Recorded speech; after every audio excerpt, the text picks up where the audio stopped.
Vean.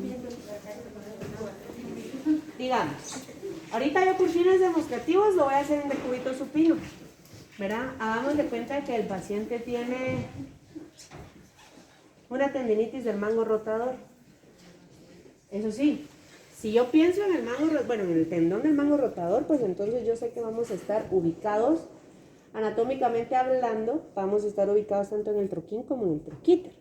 Pero aquí es muy importante delimitar, por ejemplo, si a mí me dicen, mira, tío, una tendinitis del mango rotador, yo no podría venir y decir, va, ni le pregunto nada. Yo le tengo que preguntar. Si solamente eso me dijeron, bueno, yo tengo que saber si es mayormente afección del componente anterior o si es mayormente afección del componente posterior, ¿verdad? Porque no es cierto pensar que si yo vengo y hago una aplicación aquí, le va a llegar hasta el componente posterior glenohumeral. No es cierto, pero eso no va a pasar. Entonces, si fuera, por ejemplo, un SLAP, una inflamación del rodete glenoideo, bueno, yo tengo que hacer aplicación anterior y tengo que hacer aplicación posterior. Si es así, esta acomodación del paciente no es la adecuada. La adecuada es de cúbito lateral, ¿sí? Ok, pero ahorita vamos a hacer así. Entonces, tal vez ahí es donde viene la pregunta de, mire, ¿dónde es donde más le duele? Porque puede ser que yo no abordé al paciente, que yo no lo movilicé. Puede ser que yo esté en el área solo de aplicar ultrasonidos. Entonces, yo no puedo tener, si tengo 7 personas afuera esperándome en esta media hora, no es cierto que yo voy a poder evaluar y ver, no. Entonces yo voy a preguntar, ¿dónde es donde más le duele? Pero yo estoy entendiendo que eso es como una forma de yo, fisio, como saber o hacerme la idea de en dónde se lo voy a aplicar, ¿sí? Bueno, entonces Ángel, ¿dónde es donde más le duele? Va. O muchas, ¿saben qué es lo peor? O el paciente te dice, mire señor, es como... No, ¿para qué le pregunté? Les dice, bueno, ¿cuál será su diagnóstico? ¿Sí? Va. Entonces, cuando vas a aplicar ultrasonido, hay que limpiar el área primero. ¿Sí? ¿Por qué hay que limpiar el área? Porque usas crema, porque sudas, porque sí. Entonces hay que limpiar el área. Hablando del gel, no necesitas 10 libras de gel, sino que entonces vienes y, ok. O sea que yo ahorita mentalmente yo estoy delimitando el área. Bueno, ahora hablando acá. Yo voy a programar 4 minutos. Entonces ahí está el tiempo. Vean porque ustedes van a aplicar. 4 minutos, vamos a dejarlo pulsado al 50%. ¿Por qué? Porque él no tiene una condición. ¿Sí? Y entonces así aportamos tanto efecto térmico como mecánico. 4 minutos, pulsado al 50%. Pregunto. Si fuera al rodete glenoideo o si fuera el tendón del mango rotador, ¿tendría que ser superficial o profundo? Profundo. Entonces está en 1 MHz. Estamos bien. Y yo voy a dejar la potencia al 50% de lo que me ofrece, que es 1.5 watts por centímetro cuadrado. Ok. Cuido mi aplicador, mi sonda, ya está. Sepamos que aquí hay un botón que tiene un termómetro. Ese termómetro tú lo puedes activar y entonces calienta el cabezal. Para cuando se lo apliques al paciente, él va a sentir calorcito, porque esto está calientito. ¿Sí? Yo no lo uso, pero cualquiera lo usa. Bueno, entonces ya está. Este aparato, característicamente hablando, al darle start, si está así sin gel ni nada, comúnmente te va a lanzar que no se está aplicando. Pero hay aparatos que si tú le das start y tiene gel o está en contacto, no se va a activar porque detecta que el cabezal está sucio. Entonces, ¿qué es lo recomendable? Que le das start y no esté en contacto y entonces ya haces el contacto. Bueno, entonces start. Ya empezó a pasar el tiempo. Entonces observen. Observen el tiempo. ¿Está avanzando? No está avanzando. No. Pero sí empezó.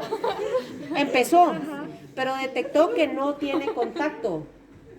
Y observen, la luz está intermitente. ¿Por qué? Porque no se está conduciendo. El ultrasonido necesita un medio conductor. No es luz.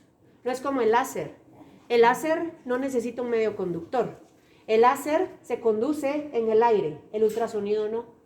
Por eso necesitas gel conductor o necesitas agua como medio conductor. Entonces, mi ultrasonido va a empezar a pasar hasta que haga contacto. Ahora observen cuando hago contacto y ahí le prestan atención a eso. Ok, ya hice contacto, observen la lucecita. Ya se está pasando. Si llegas a sentir algo, me dices. Entonces, observen mi aplicación, el ritmo. Muchas veces él está bien, pero hay pieles donde tú tienes que sostener, porque hay veces que la piel ya está muy envejecida y entonces la piel está en estas, ¿verdad? Entonces, muchas veces hay que sostener la piel o no. O si fuera cicatriz, por ejemplo, para cicatriz siempre va a ser pulsado al 50. Entonces, observa, o sea, mi área es esta, ¿no?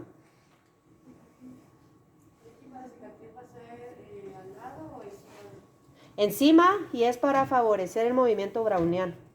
No es efecto térmico, nunca, ¿verdad? Con una cicatriz no quieres un efecto térmico. Ni siquiera un abordaje manual, ¿verdad? Ni siquiera fricción ni nada. Observen lo que pasó con el gel. El gel se fue a un lado. Puedes dejarlo ahí. No se recomienda jalarlo con el aplicador, o sea, no se recomienda esto. No, porque ahí ya perdí el contacto, ¿verdad? Entonces, ¿qué se recomienda? O lo dejas ahí, o vienes y sutilmente, y yo lo que hago sutilmente es como, lo voy agarrando y lo voy poniendo, ¿verdad? Entonces ahí está mi gel otra vez, ¿sí? Entonces, si se dan cuenta, no es que sea, o sea, mi aplicación es esta. Es aquí. ¿Y dónde está haciendo? En realidad está haciendo, acá observen, glenohumeral, ¿verdad? Pero no estoy haciendo esto, sino que yo estoy haciendo pequeños círculos. ¿Empezaste a sentir algo? Ya. ¿Qué sientes? Un hormigueo. Hormigueo, ¿eh? Sí, yo lo percibo también. Hay quienes no, ¿verdad? Tal vez son insensibles. Sí, yo lo siento. O sea, yo sí siento esa vibración así. Entonces, yo no podría estar en estas, ¿verdad? No. Yo, aquí el aparato está allá, pero el aparato se escucha, se mira que se está conduciendo. Lo ideal siempre es tener el aparato a la vista, pero no lo tienes a la vista por alguna razón, ok, entonces solamente te estás ahí al pendiente, estamos bien. Pero jamás dándole la espalda al paciente, nunca. En niños en crecimiento o población, ahí yo por alguna razón moví tal vez, ahorita no se está pasando, pero no sé si oyeron el tit y volvió. O sea que ahí yo probablemente lo moví muy rápido o pasé por un área donde me hizo esto. Entonces al hacer esto, el aporte energético se detiene. Ok, población pediátrica contraindicada. ¿Por qué? Porque entonces puedes afectar el crecimiento óseo.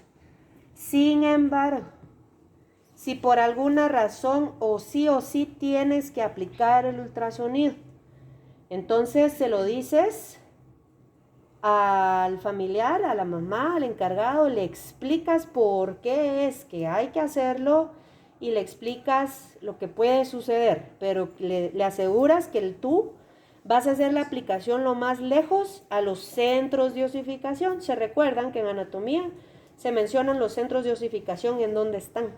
Entonces, para eso nos funciona, para tú saber si puedes o no hacer aplicación. Por ejemplo, yo tuve un caso de un paciente que él tuvo una parálisis de él como tal. Conmigo llegó a partir de los 8 meses de nacido. En esos 8 meses al niño literal se le pegó el brazo y nada de movimiento. El susto fue que el neurólogo le dijo, mire, ahí lo mejor es cortarle el músculo y para que ya no lo tenga así. O sea que le ofrecieron cortarle el bíceps para que el brazo lo anduviera así. Entonces, alguien le dice, no, mire, háblele a Desiree, tal vez Desiree puede ayudarle.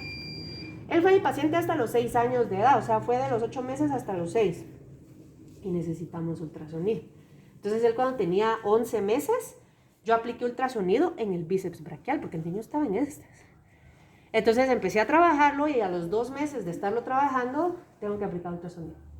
Entonces, bueno, profesionalmente, educadamente y responsablemente, ¿verdad? Bueno, mire, tengo que aplicar ultrasonido, porque si no, él para hacer que el músculo, pues, se despegue. Yo voy a hacer una aplicación lo más lejano del punto donde crece el hueso, pero existe el riesgo de que el hueso no le crezca. Entonces usted me dirá si lo autorizan o no. Entonces ya en la siguiente sesión, sí lo autorizamos. Bueno, entonces lo autorizaron. Hicimos 10 aplicaciones de 0.8 watt por centímetro cuadrado en la región del bíceps, ¿verdad? Entonces fueron 3 puntos, ¿sí? Hacia la apófisis bicipital, tuberosidad bicipital del radio.